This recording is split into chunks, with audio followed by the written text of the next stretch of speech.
நாங்கள் ட்ராயிலேருந்து கூப்பிட்டுருக்கோம். Authority of India. கொஞ்ச நேரத்தில் வந்து அவன் சிந்திக்கவே டைம் கொடுக்க மாட்டான். உங்களுக்கு 30 செகண்ட் உங்களுக்கு கொடுத்துட்டானா பெரிய விஷயம். அப்படி 30 செகண்ட் கொடுக்குறான் அப்படின்னா அதுக்கு முன்னாடி உங்களுக்கு ஒரு பெரிய ப்ராப்ளம் சொல்லியிருந்திருப்பான். இந்த பிரச்சனை நீங்க மாட்டிட்டீங்க. Okay sir. அந்த அக்கௌண்ட்ல வந்து கிட்டத்தட்ட 68 லட்சம் பணம் இருக்கு. இந்த டிஜிட்டல் உலகத்துல இந்த வாட்ஸ்அப் வீடியோ காலு அப்பப்பப்பா நல்ல வழி. ஹலோ ஃப்ரெண்ட்ஸ், 2025 என் பேர்ல ஒரு சேனல் ஆரம்பிச்சு டெவலப் பண்ணணும்னு தான் நினைச்சேன். ஆனா அது ஃபர்ஸ்ட் வீடியோவே 2025 எனக்கு நியூ இயரே இப்படி ஒரு ஸ்டார்ட் ஆகும் நான் கனவுல கூட நினைச்சு பார்க்கல. என்ன ஆச்சுன்னு கேட்டீங்கன்னா, நம்மளுக்கு இன்னொரு சேனல் இருக்கு. அந்த சேனலுக்கு வந்து ஒரு ரீல் அப்லோட் பண்ணிட்டு இருக்கிறேன். அப்போ வந்து அம்மா நம்பருக்கு ஒரு கால் வந்துச்சு. கால் வந்தோடனே அந்த கால் என்ன சொல்றானுங்க அப்படின்னா, ட்ராயில் வந்து அதாவது ஐவிஆர் தான் பேசுனுச்சு, கம்ப்யூட்டர் பேசுனுச்சு. இந்த மாதிரி நாங்கள் ட்ராயில இருந்து கூப்பிட்டுருக்கோம், இன்னும் 2 hours உங்களோட நம்பர் வந்து டீஆக்டிவேட் ஆயிடும். Hello, this is the notification from Telecom Regulatory Authority of India. Due to the abnormal usage of your phone number, your service will be suspended within 2 hours. For more details, please press 9. For customer service, please press 0. ஏன்னு தெரிஞ்சுக்க 1950ன்ற மாதிரி சொன்னுச்சு. எனக்கு வந்து என்னடா எதுவுமே பண்ணல. ஆக்சுவலாக அம்மா நம்ம வந்து பேச எந்த காலுமே போகாது. மிஞ்சி போனால் அக்காவுக்கு தான் கால் போவோம். யாருக்குமே காலே போகாது, எங்கேயுமே போகாது. மிஞ்சி கால் வந்தால் தான். நானும் 1 நாள் கன்னியூ பண்ண ஒரு ஆள் பேசினான். அவன் என்ன சொன்னான் அப்படின்னா, என்னாச்சு அப்படின்னா, இந்த மாதிரி எனக்கு கால் வந்துருந்துச்சு, எதுக்கு என் நம்பரை பிளாக் பண்ணுவீங்க அப்படின்னு நான் ட்ரிகர் ஆகிட்டேன். Today we don't even make a call from this number. So what is the reason you have to block this number for 2 hours? எதுக்கு என் நம்பரை நீ ஏன் பிளாக் பண்ற? நான் தான் எதுவுமே பண்ணல அப்படின்னு நான் கேள்வி கேட்க போவோம். அவன் வந்து டீடைல்ஸ் சொல்லுங்க அப்படின்ட்டான். நான் வந்து டீடைல்ஸ் வந்து சொல்லிட்டேன். இந்த மாதிரி அம்மா பேரு, நான் எங்க அவங்களுக்கு இது என் பேரு அப்படின்ற மாதிரி டீடைல்ஸ் எல்லாம் சொல்லிட்டேன். சொன்னதுக்கு அப்புறம் இருங்க செக் பண்றேன் அப்படின்னு சொல்லிட்டு ஒரு 30 seconds கழிச்சு வந்து உங்க அம்மா ஆதார்ல வந்து இன்னொரு நம்பர் எடுத்திருக்காங்க மும்பைல. Sir, actually our system showing that there is another mobile number that's for last 4 digits are 7519. That is registered under your name. And sir, this is a violatory number. So our telecom department going to suspend all your mobile number that is registered under your mother's name, sir. அந்த address சொல்லியிருக்கான். இந்த address இங்கே தான் இருக்குதா? ஐயோ, அந்த phone அங்கே இருக்குது. அந்த அட்ரஸ்ல பார்த்தீங்க அப்படின்னா ஷாப் நம்பரு, டோர் நம்பரு, இந்த மும்பை தாராவி ஈஸ்ட்லேருந்து உங்கள் அம்மாவோட ஆதார் நம்பரை யூஸ் பண்ணி ஒரு மொபைல் நம்பர் எடுத்துட்டாங்க அப்படின்னு சொல்லிட்டு மொபைல் நம்பர் சொன்னான். எனக்கும் இந்த மொபைல் நம்பருக்கும் சம்மந்தமே கிடையாது, நீயே டீஆக்டிவேட் பண்ணி இல்லை டெலிட் பண்ணி டெர்மினேட் பண்ணி என்ன வேணா பண்ணிடு, எங்கள் ஆதார் விட்டு அன்லிங்க் பண்ணிடு அப்படின்னு நான் சொன்னேன். இல்லை அதெல்லாம் எங்களாலாம் பண்ண முடியாது அப்படின்னு சொன்னான். இப்போ நீ என்னடா பண்ணுறது அப்படின்னு கேட்டால் அவன் சொன்னான், நீங்கள் டேரெக்டாக கிளம்பி மும்பை வாங்க, தாராவி ஈஸ்ட் அந்த போலீஸ் ஸ்டேஷனுக்கு வந்தீங்க அப்படின்னா அங்கே நீங்கள் கம்ப்ளைண்ட் பண்ணீங்க அப்படின்னா உங்கள் நம்பரை டீஆக்டிவேட் பண்ணி கொடுத்துருவாங்க, அன்லிங்க் பண்ணிடுவாங்க அப்படின்னா. நான் திருப்பி கேட்டேன், லூஸ் மாதிரி பேசாதையா, இப்போ நீ தமிழ்நாட்டில் இங்கே ஒரு ஸ்கேமர் உன் நம்பர் வச்சு ஆதார் நம்பர் வச்சு எதுவும் பண்ணிட்டான் அப்படின்னா நீ அங்கேருந்து மும்பையிலேருந்து கிளம்பி இங்கே தமிழ்நாட்டுக்கு வருவியா அப்படின்ற மாதிரி நான் திருப்பி கேள்வி கேட்டேன். அவன் இருந்துட்டு சரி வெயிட் பண்ணுங்க, டிஜிட்டலாக சால்வ் பண்ணும் அப்படின்னு சொல்லிட்டு நான் ஒரு கம்ப்ளைண்ட் நம்பர் தரேன்னு சொல்லிட்டு எஃப்ஐஆர் நம்பர் ஒன்று தந்தான். எஃப்ஐஆர் நம்பர் தந்ததுக்கப்புறம் நானும் எஃப்ஐஆர் நம்பரில் நோட் பண்ணிக்க வச்சுங்க அப்படின்னா. இதெல்லாம் எதுக்கான்னு கேட்டால், நான் டேரெக்டாக உங்களுக்கு வந்து எங்களோட டிஜிட்டல் விங்கை வந்து நான் கனெக்ட் பண்ணுறேன் மும்பை தாராவியை, நீங்கள் அவங்ககிட்ட கம்ப்ளைண்ட் பண்ணிடுங்க, அவங்க கம்ப்ளைண்ட் எடுத்துருவாங்க அப்படின்னு. நான் எனக்கு என்ன ஆச்சு அப்படின்னா, ஓகே நான் வந்து என்னை ப்ரூவ் பண்ணுறேன், நான் அந்த ஆதார் வந்து நான் எங்களுக்கு கிடையாது, எங்கள் நம்பர் வந்து மிஸ்யூஸ் பண்ணலாம்னு சொல்லிட்டு. ஏன்னா அந்த நம்பர் மிஸ்யூஸ் பண்ணியிருக்காங்கல்ல, அந்த நம்பர்லேருந்து என்ன சொல்லியிருந்தோம் அப்படின்னா, நிறைய பேத்துக்கு வெறும் ஆட் மெசேஜாக போயிருக்கு, ப்ளஸ் வந்து ஹராஸ்மெண்ட் டெக்ஸ்ட்டாக போயிருக்கு அப்படின்ற மாதிரிலாம் சொல்லியிருக்கான். ஸோ இந்த இடத்துல நம்ம வந்து நம்மளை ப்ரூவ் பண்ணிக்கக்கூடிய நிலைமையில வந்து நான் வந்து அவன் சண்டை பண்ணுறேன். அந்த நம்பருக்கும் எங்களுக்கும் சம்மந்தமே கிடையாது அப்படின்ற மாதிரி நீ கனெக்ட் பண்ணுற, போலீஸ்ட்டை கனெக்ட் பண்ணுற அப்படின்னு நானும் போலீஸ்ட்டை கனெக்ட் பண்ணேன். போலீஸ் வந்து வாட்ஸ்அப்பில் வந்து நான் போலீஸ் நம்பர் தரேன், எங்களுக்கு அவங்களே கால் பண்ணுவாங்க அப்படின்னா. இதனால அவங்களே கால் பண்ணுறாங்கன்னு சொல்லிட்டு ஒரு வித்தின் ஒரு 30 seconds கூட இல்லை, ஒரு நம்பர்லேருந்து நம்ம இந்த மாதிரி போலீஸ் ஸ்டேஷன் அப்படின்னு மட்டும் வந்துச்சு. நான் வந்து என்னடா போலீஸ் ஸ்டேஷன் வருது அப்படின்னு சொல்லிட்டு பார்த்தா அதுக்கப்புறம் வீடியோ காலில் வந்த உடனே ஒரு எஸ்ஐ, Yes sir, इस व्यक्ति के one sided video call record करो as per the protocol. Okay sir. Okay, you stay online. Okay sir. Hello sir. ஒரு எஸ்ஐ உட்காந்துட்டு, நீங்கள் இந்த மாதிரி பண்ணீங்களா, இங்கே கால் மிஸ்லீட் பண்ணியிருக்கீங்களா, உங்கள் ஆதார் நம்பர் கொடுத்துருக்கீங்களான்ற மாதிரி ஒரு 5 to 6 seconds பேசிட்டான். பேசினோடனே அந்த கால் வந்து நார்மல் கால், அதாவது நான் வீடியோ காலில் இருக்கேன், அவனுக்கு வந்து வீடியோ கால் திருப்பிட்டானுங்க, வீடியோ கால் எடுத்துட்டானுங்க, நார்மல் கால் போயிட்டானுங்க. நான் இந்த பக்கம் உட்காந்து வந்து என்னடா பண்ணி வச்சிருக்கீங்க, இந்த மாதிரி ஆயிருக்குடா, இது வந்து நான் பண்ணவே கிடையாது, இது யாரும் மிஸ்யூஸ் பண்ணியிருக்காங்க, கம்ப்ளைண்ட்டே எடுத்து அந்த நம்பரை டீஆக்டிவேட் பண்ணிடுங்க, டெர்மினேட் பண்ணிடுங்க, அந்த நம்பருக்கு எங்களுக்கு சம்மந்தமே கிடையாது அப்படின்னு நான் மறுபடியும் சொல்கிறேன். அவன் மறுபடியும் டீட்டெயில்ஸ் எல்லாம் கேட்டுட்டு இந்த நம்பர் யாருன்னு கேட்கும், அம்மாதுன்னா. அம்மாவுக்கு பக்கத்தில் உட்கார வச்சுக்கோங்க, நான் வந்து எதுக்கும் கொஞ்சம் கிராஸ் வெரிஃபிகேஷன்லாம் பண்ணணும் அப்படி இப்படின்னா. சரி என்னடா இப்படி போயிட்டு இருக்கே, சரி இந்த காலையிலே முடிச்சிடுவோம், ஏன்னா திருப்பி நாளைக்கு ஏதாவது பிரச்சனை எதுவும் வந்துடக்கூடாது, ஏன்னா இவனுங்க ஏதோ போலீஸ் மாதிரி ஒருத்தர் பேசினா திருப்பி நாளைக்கு எந்த பிரச்சனையும் வந்துடக்கூடாது அப்படின்னு சொல்லிட்டு அம்மாவையும் உட்கார வச்சாச்சு. சரி 58 நிமிஷம் அந்த வீடியோ கால், 58 நிமிஷம் வச்சு வருத்துட்டான். ஃபர்ஸ்ட் ஆரம்பிச்சோன்னு ஃபர்ஸ்ட் என்ன ஆரம்பிச்சான் அப்படின்னா வந்து உங்க நம்பர் இந்த மாதிரி கிடையாது, இதுதான் உங்களோட எஃப்ஐஆர் நம்பர், இது உங்களுக்கு கிடையாது, இல்லை உங்களுக்கு சம்மந்தம் இல்லைல்ல, சரி உங்களோட பர்சனல் இன்ஃபர்மேஷன் ஆனால் உங்களோட ஆதார் பேன் நம்பர் எப்படி வெளியே போயிருக்கும் அப்படின்னா. நான் சொன்னேன் இந்த மாதிரி வந்து அவங்க பென்ஷன் வாங்குறாங்க, பெருசாக வந்து அதை தாண்டி எதுவும் யூஸ் பண்ணியிருக்க மாட்டாங்க, வேற ஏதாவது ஜெராக்ஸ் கடையில் எங்கேயும் முன்ன பண்ணி ஏதாவது கொடுத்துருந்தோம், அவங்க இது மிஸ்யூஸ் பண்ணியிருந்துருக்கலாம் அப்படின்னு நான் சொல்கிறேன். ஒன்று அவன் என்கிட்ட ஒன்று சொன்னான், என்ன சொன்னான் அப்படின்னா, நீங்கள் எங்கே கொடுக்குறதா இருந்தாலும் நீங்கள் சைன் போட்டு தர மாட்டீங்களா, சைன் போட்டு ஜென்ரலாக வந்து நீங்கள் ஒரு ஆதார் கேஒய்சி ஆட்டே தரும்போது ஃபார் ஹெச்டிஎஃப்சினா ஹெச்டிஎஃப்சி பர்சனல் லோன் ஒன்லி, இல்லை பிஸ்னஸ் லோன் அப்படின்னா பிஸ்னஸ் லோன் ஒன்லி, இல்லை எல்ஐசினா for LIC purpose insurance only அப்படின்னு பிராக்கெட் போட்டு நீங்கள் எழுதி கொடுத்துடலாம். இப்படி தான் கொடுக்கணும், இப்படி கொடுக்குறது தான் சேஃப் நம்மளுக்குமே. இதெல்லாம் தெரிஞ்ச பேங்கர் தான் நான். இவன் இதை சொல்லவும் வந்து ஆமா சரி இது கரெக்டாக தானே சொல்கிறான் போலீஸ்காரன், சே நம்ம ஒரு பேங்கராக இருந்து வந்து இப்படி வந்து ஏமாந்துட்டுமே அப்படின்னு சொல்லிட்டு நான் மறுபடியும் ஆமாம் சார் தப்பு தான் பண்ணிட்டோம் அப்படின்னு சொல்லிட்டு ஒரு 1/4 மணி நேரம் அட்வைஸ் பண்ணுறான் எனக்கு, இப்படி பண்ணக்கூடாது, எவ்வளோ ஸ்கேம்ஸ் நடக்குது, என்னமோ ஸ்கேம்ஸ் நடக்குதுன்னு சொல்லிட்டு. சரி ஓகே சார் நீங்கள் அந்த நம்பரை பிளாக் பண்ணிவிடுங்க, உங்களுக்கு ரொம்ப தேங்க்ஸ் அப்படின்ற மாதிரி நான் அந்த அந்த கான்வர்சேஷனை, அந்த மொபைல் நம்பர் வந்து எங்களுக்கு இல்லை, நாங்கள் வாங்கலை, வேற யாரோ எங்கள் அம்மாவோட ஆதார் மிஸ்யூஸ் பண்ணிட்டாங்க அப்படின்னு சொல்லிட்டு நான் முடிக்க வரேன். அப்போ வந்து உங்கள் வாட்ஸ்அப் கொஞ்சம் திறந்து பாருங்க, இதில் எங்களுக்கு ஒரு சந்தேகம் இருக்குது அப்படின்னா. என்னடா ஓப்பன் பண்ணி பார்த்தா ஒரு இது அமைச்சிருந்தான், ஒரு ஆள்லாம் போட்டு டீடைல்ஸ்லாம் அமைச்சிருந்தான். யாருன்னு கேட்டால் வந்து அவன் வந்து ரீசெண்டாக அரசாக இருக்க ஒரு பெரிய ஒரு ஃப்ளைட் கம்பெனியோட ஓனராக இருக்கு, எதுவும் மணி லாண்டரிங் அந்த பிரச்சனை அரெஸ்ட் பண்ணிப்பாட்டு இருக்கு.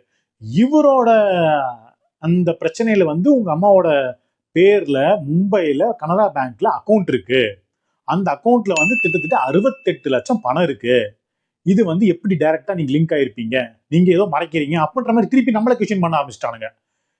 டேய் என்னடா பேசுறீங்க, இப்பதானே போன் நம்பர் தானே இருக்குது, போன் நம்பர் பிரச்சனைக்கு தானே கூப்பிட்டீங்க, ஆதார்ல வந்து இன்னொருத்தர் போன் நம்பர் வாங்கிட்டாங்கன்னு சொல்லிட்டு இப்ப என்னடா இந்த பணத்தை பத்தி கேட்கறீங்க அப்படின்னு கேட்டா வந்து இல்ல எங்களை கன்ஃபார்ம் பண்ண சொல்லுங்க. அம்மா பக்கத்துல இருக்க அவன் கேட்கற கொஸ்டின் பண்றான், நான் ஃபார்மல் கொஸ்டின் கேட்கறேன், அதுக்கு எழுதுறவங்க அப்படின்றான்.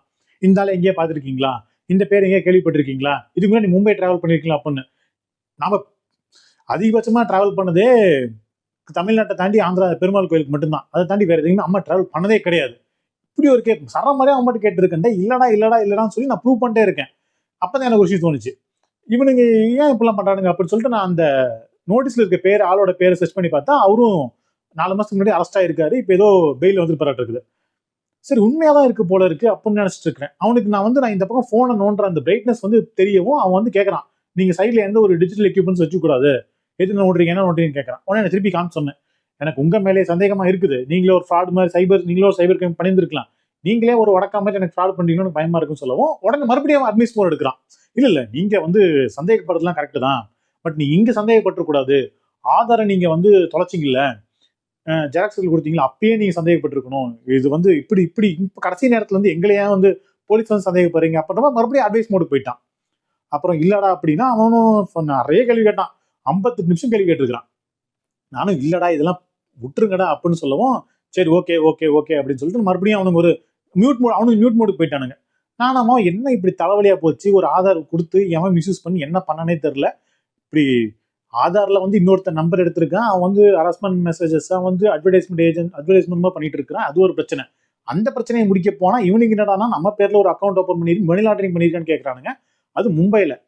சரி மறுபடியும் அவனுங்க மறுபடியும் பேக் ஆன்லைன் வந்தானுங்க, வந்து இந்த மாதிரி சரி ஓகே நான் கம்ப்ளைண்ட் எடுத்துக்கிறோம், நான் உங்களுக்கு வெரிஃபை பண்ணி தந்துடுறேன் அப்படி இப்படிலாம் சொல்லிட்டு நீங்க வந்து அம்மா நல்லா பாத்துக்கங்க, மறுபடியும் அட்வைஸ் மோடு, நீங்க வந்து நல்லா பாத்துக்கங்க அப்படின்னு சொல்லிட்டு உங்க அக்கௌண்ட் டீடைல்ஸ் மட்டும் எனக்கு கன்ஃபார்ம் பண்ணுங்க அப்படின்னு, என்னென்ன அக்கௌண்ட் வச்சிருக்கீங்கன்னு சொல்லிட்டு.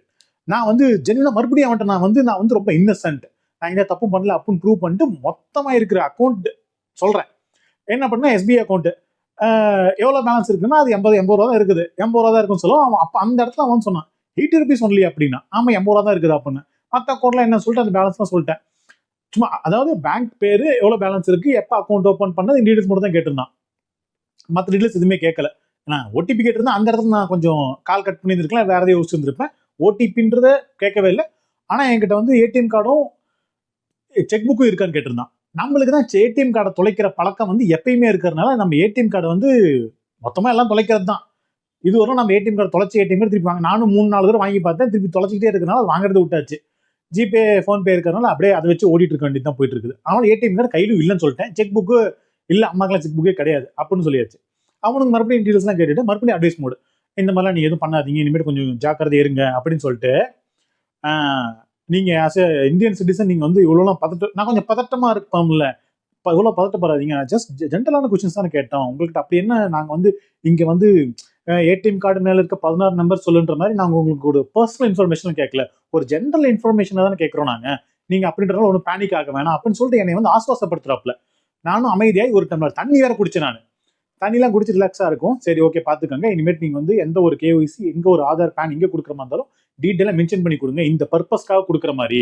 பேங்க் பர்பஸ்னா bank purpose, insurance purpose insurance பர்பஸ்க்கு கொடுக்குற மாதிரி நீங்கள் வந்து அனுப்புங்க அப்படின்னு சொன்னான். இவ்வளோலாம் சொல்லிட்டு அம்மாவை நல்லா பார்த்துக்குங்க அதெல்லாம் சொன்னாப்புல வடக்கன்னு. அப்புறம் நீங்களும் நல்லா இருங்க, இப்படியே இருங்க அப்படின்ற மாதிரி சொல்லிட்டு அம்மாவை என்கிட்ட அதாவது அவனுக்காக அம்மாவை ப்ரே பண்ணி சொல்லலாம். அதாவது எங்கள் அம்மா வந்து அவனுக்காக ப்ரே பண்ணிக்கணுமா. நான் ஒரு தேங்க்ஸ்ன்ற மாதிரி thanks sir, thanks for solving this problem அப்படிலாம் சொல்லவும் அவன் வந்து அம்மாவை என்னை ப்ரே பண்ணி சொல்லுங்க அப்படிலாம் சொன்னான். ஆடா பாவி அப்படின்னு சொல்லிட்டு சரி நானும் ஹாப்பி நியூ சொல்லிட்டு ஹாப்பி நியூ சொல்லிட்டு வச்சுட்டேன். எனக்கு பயங்கர பசி. சாப்பிட்டு ப்ரோ கால் பண்ணியிருந்தாப்புல. எங்க ப்ரோ கால் பண்ணியிருந்தாரு. ஆக்சுவலா இந்த பிரச்சனைக்கெல்லாம் முன்னாடியே ஒரு 4 நாள் முன்னாடி Could you please provide your full name? You can check now. You are from telecommunication. You can check. Okay. Please hold on. Let me check. Okay. Thank you so much for waiting. According to our system, your name is Daragan. No, that's my Hello? name. What is my full name? Voice note அமைச்சிருந்தாரு. அவருக்கு இந்த மாதிரி கால் வந்து அப்ப ஆனா என்ன அப்படின்னா அவர் வந்து ஃபர்ஸ்ட்ல இருந்தே நான் உங்களுக்கு அந்த கால் போடுறேன், இந்த ஃபர்ஸ்ட்ல இருந்தே இந்த மாதிரி உங்க இன்னும் 2 ஹவர்ஸ்ல உங்களோட ஃபோன் நம்பர் பிளாக் ஆயிடும் அப்படின்றது வந்து அவர் ரெக்கார்ட் பண்ண கிடையாது. அவர் வந்து ஏன் இது என்ன மாதிரியே ஏன் பிளாக் ஆயிடும்னு கேட்டிருக்காரு. அவன் என்ன பண்ணிருக்கான் அப்படின்னா உங்க டீடைல்ஸ் சொல்லுன்னு சொல்லியிருக்காங்க. ட்ரிகர் நான் வந்து என் டீடைல்ஸ் சொல்லிட்டேன். ஆனா என் ப்ரோ வந்து சொல்ல கிடையாது, டீடைலே சொல்ல கிடையாது. நீ ட்ராயில தானே ஒர்க் பண்ற, நீ ட்ராயில தான் எனக்கு கால் பண்ணிருக்க, டெலிகாம் இண்டஸ்ட்ரியில தான் கால் பண்ணிருக்க, என்னோட டீடைல்ஸ் நீயே சொல்லு, நான் காஸ்ட் வெரிஃபை பண்ணுன்னு கேட்டிருக்காரு. அதுக்கப்புறம் என்ன சொல்லியிருக்கான் அப்படின்னா உங்க பேர் டிராகனா அப்படின்னு கேட்டிருக்கான். ஏன்னா எங்க ப்ரோவோட மெயில் ஐடி அந்த பார்க்கும்ல ட்ரூ காலர்லாம் அதுல அவரோட மெயில் ஐடி வந்து அவர் பேரை வந்து ஷார்ட் ஃபார்ம்ல வச்சுட்டு டிராகன் முடியும். டிராகன் சொல்லவும் அவருக்கு கேப்சர் ஆயிடுச்சு, இவன் வந்து நம்மள ஃப்ராட் வேலை பண்றான்னு சொல்லிட்டு. இந்த வாய்ஸ் நோட்டை பாதியிலிருந்து அனுப்புவோம். என்ன பண்ணேன், இது ஜென்ரலா இந்த கொரியர் ஃபெடெக்ஸ் அங்க கூப்பிடுறேன் இங்க கூப்பிடுறேன் அப்படின்ற மாதிரிலாம் வந்து கொரியர்காரனுங்க ஃப்ராட் பண்ணுவானுங்களா, அந்த மாதிரி தான் நினைச்சேன். ஆனா திருப்பி நான் வந்து அவர்கிட்ட வந்து இந்த மாதிரி ப்ரோ இந்த மாதிரி மாட்டிட்டேன் ப்ரோ, இப்படிலாம் பண்ணானுங்க அப்படின்னு சொல்லும் போதெல்லாம் அட நாயே இப்பெல்லாம் ஃபுல் அண்ட் ஃபுல் ஸ்கேம்டா. இல்ல என்கிட்ட போலீஸ்கார் பேசினாரு, அவரு போலீஸ் ஸ்டேஷன்ல போலீஸ் ட்ரெஸ் போட்டு உட்காந்து திட்டு 6-8 செகண்ட் என்கிட்ட பேஸ் காமிச்சு இந்த மிஸ்யூஸ் பண்ண நம்பர் உங்களுக்கு ஆதார் லிங்க் ஆயிருக்கா அப்படி இப்படிலாம் கேட்டாலும் சொல்லுவோம். எங்க ப்ரோ நெட்ல இருக்கிற மொத்தத்தையும் எடுத்து காமிச்சாரு. இதெல்லாம் கேஷுவலா போலீஸ்க்கே நடந்திருக்குடா அப்படின்னு சொல்லும் போது தான் இவனுக்கு வந்து என்னை வந்து வடக்கான என்னை திருத்துற 2 மணி நேரம் 58 நிமிஷம் வீடியோ காலில், அதுக்கு முன்னாடி ஒரு 15 நிமிஷம் காலில் இந்த மாதிரி என்னை வச்சு செஞ்சிருக்காங்கன்னு தெரிய வந்துச்சு. அப்பா சாமி, இது வந்து என்னோட 2வது ஸ்கேம்ல. ஆக்சுவலா இந்த ஸ்கேம் நான் தப்பிச்சிருந்தேன் ஜஸ்ட் மிஸ்ல. அவன் எனக்கு நான் வந்து இன்னசென்ட், நான் ரொம்ப இன்னசென்ட்ரா, நான் எந்த தப்பும் பண்ணல, ஆதார் மிஸ்யூஸ் பண்ணல, அவன்கிட்ட நான் ப்ரூவ் பண்ணிட்டு இருக்கிறப்ப அவன் வந்து என்னை வந்து சரி ஓகே பாவம் பார்த்து விட்டுட்டான். ஓடிபி கிடிபி கேட்டிருந்தாலும் நான் சுதாரிச்சிருந்திருப்பேன். அந்த அளவுக்கு கூமுட்டன்ற அளவுக்கு கிடையாது, அப்படியே வந்து பஸ்ட் அவுட் ஆகிற அளவுக்கு. இருந்தாலும் வந்து கொஞ்ச நேரத்துல வந்து அவன் சிந்திக்கவே டைம் கொடுக்க மாட்டான். உங்களுக்கு 30 செகண்ட் உங்களுக்கு கொடுத்துட்டானா பெரிய விஷயம். அப்படி 30 செகண்ட் கொடுக்குறான் அப்படின்னா அதுக்கு முன்னாடி உங்களுக்கு ஒரு பெரிய ப்ராப்ளம் சொல்லியிருந்திருப்பான். இந்த பிரச்சனை நீங்க மாட்டிட்டீங்க அப்படின்னு சொல்லியிருப்பான். நீங்க எல்லாம் திங்க் பண்ணிட்டு வெளியே வரவும் ஒண்ணு வீடியோ கால் இருக்கணும், திரும்பி இப்படி பாக்குறப்பே உங்களுக்கு வந்து ஏன் அங்க திரும்புற, ஏன் இங்க திங்கிறது திரும்புற அப்படின்ற மாதிரி ஒரு இன்வெஸ்டிகேஷன் ஜானரே நம்மள வந்து வச்சிருப்பானுங்க. இப்படி எனக்கெல்லாம் டென்ஷன் ஆயிடுச்சு. கடைசியில கேட்டப்பறம் தான் வந்து இப்படி வந்து வருஷத்துல முதல் நாளே நம்மளை வச்சு வந்து வருத்த எடுத்துட்டானே அப்படின்னு சொல்லிட்டு. எப்படியோ அக்கௌண்ட்ல காசு இல்லை, எப்படியும் நம்ம கிட்ட முதல் நாளே காசு இல்லை, அதனால அடிக்கிறதுக்கு ஒன்றும் கிடையாது. இருந்தபோது இப்ப ஏதோ சுதாரிச்சாச்சு. ஆனா இதே மாதிரி கால் பண்ணி எங்க சிஸ்டர் ஒருத்தங்க 1.5 வருஷத்துக்கு முன்னாடி 50,000 ஏமாந்துருக்காங்க. 50,000 ரூபா. ஸோ இந்த மாதிரி ஸ்பேம் கால் நான் உனக்கு போடுறேன், ஃபர்ஸ்ட் எப்படி ஆரம்பிக்கணும் நல்லா கேட்டுக்கோங்க. உங்க நம்பர் டீஆக்டிவேட் ஆகிடும் 2 மணி நேரத்தில் சொன்னா ஆனா ஆயிட்டு போகுது அப்படின்னு சொல்லிட்டு நம்ம ஜியோ கஸ்டமர் கேருக்கோ, ஏர்டெல் கஸ்டமர் கேருக்கோ, இல்ல விஐ எந்த ஒரு கஸ்டமர் கேருக்கோ நம்ம போய் ஃபோன் பண்ணி பேசிக்கலாம். அதே மாதிரி போலீஸ் உனக்கு பிடிச்சிடும் அப்படின்னா இந்த இவங்க சொல்ற மாதிரி இந்திய நான் இப்ப இருக்க மைண்ட் செட்டுக்கு எனக்கு ஆர்மில இருந்து கூப்பிட்டா கூட எதா இருந்தாலும் பரவாயில்ல, எங்கே வீட்டுக்கு வா நீ பேசிக்கலாம், என்ன நான் தப்பு ஒரு தப்பும் பண்ணது கிடையாது. இத்தனைக்கும் அம்மா நம்பர்ல இருந்து அக்காவுக்கு மட்டும்தான் கால் போவோம், அப்புறம் ஃபேமிலி எல்லாம் கால் பண்ணுவாங்க, அவ்வளவுதான். ஏதாவது நான் கால் பண்ணியிருந்து முன்ன பண்ண பண்ணியிருந்தா நம்ம பயந்துக்கலாம். நான் என்ன பச்சு அப்படின்னா நீ எந்த மூமெண்ட்ல நான் வந்து அவங்க கிட்ட அப்படியே உள்ள போயிட்டேன் அப்படின்னா நீ என் நம்பரை எப்படி பிளாக் பண்ணிடுவ, என்ன ரீசனால பிளாக் பண்ற, நீயே அதை வந்து ரெக்டிஃபை பண்ணு அப்படின்னு சொல்லி நான் உள்ள போயிட்டேன். அப்படின்னு ட்ரிகர் பண்ணி கூட்டு போயிட்டானுங்க. எப்படியோ எந்த ஒரு அமௌண்ட்டும் போல, கடைசியில வந்து அவனுக்கு நாங்க வேண்டிக்கிறதா. ஸோ அதனால இந்த வீடியோ எல்லாத்துக்கும் ஷேர் பண்ணுங்க, கொஞ்சம் எல்லாம் சேஃபா இருங்க, செக்யூரா இருங்க.